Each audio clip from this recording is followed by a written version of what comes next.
à tous les enfants qui ont souffert de la violence, de la guerre, des génocides, des dictatures et de toute forme de maltraitance.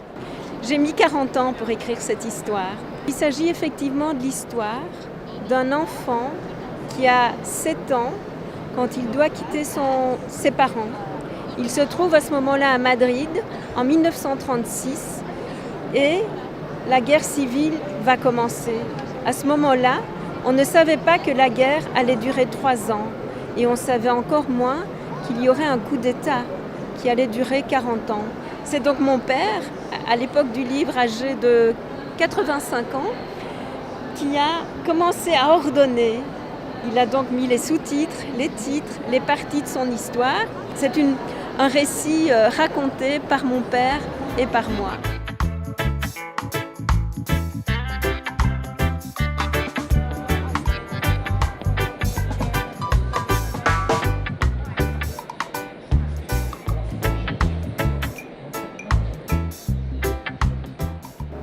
Eh bien, c'est un livre qui retrace un petit peu l'histoire des ateliers d'ethnomusicologie qui existent depuis 35 ans.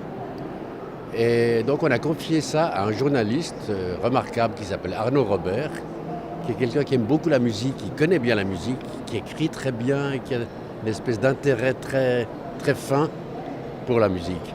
Et donc il a commencé à faire une enquête auprès de beaucoup de gens qui travaillent avec les ateliers d'ethnomusicologie, des gens qui ont travaillé avec nous, des musiciens qui sont venus sur nos scènes, et pour arriver à faire une vingtaine de tableaux. Les migrations, évidemment, ont fait complètement changer le tableau, le paysage d'une ville comme Genève. Et on continue à inviter des musiciens qui viennent de l'extérieur. Mais dans la vie quotidienne, il y en a des centaines et des centaines du monde entier qui vivent à Genève et qui ont une grande influence sur la vie culturelle de cette ville. Pas seulement les musiciens, mais disons tous les représentants des cultures du monde qui sont actifs à Genève, dans les arts et dans beaucoup d'autres domaines.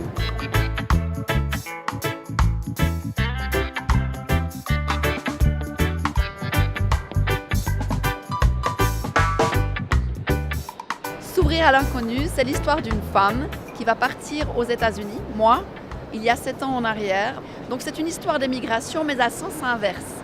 D'habitude, un migrant fuit ou va vers un pays où il va avoir une vie meilleure. Moi, je viens de Suisse. Si on part de Suisse, on ne peut pas avoir une vie meilleure dans l'imaginaire.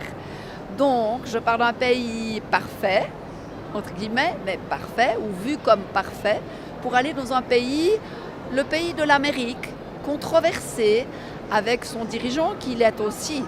Au lieu de m'enfermer chez moi, comme certains groupes qui ensemble se renferment sur leur identité, j'ai fait le choix de comprendre, d'absorber ce monde.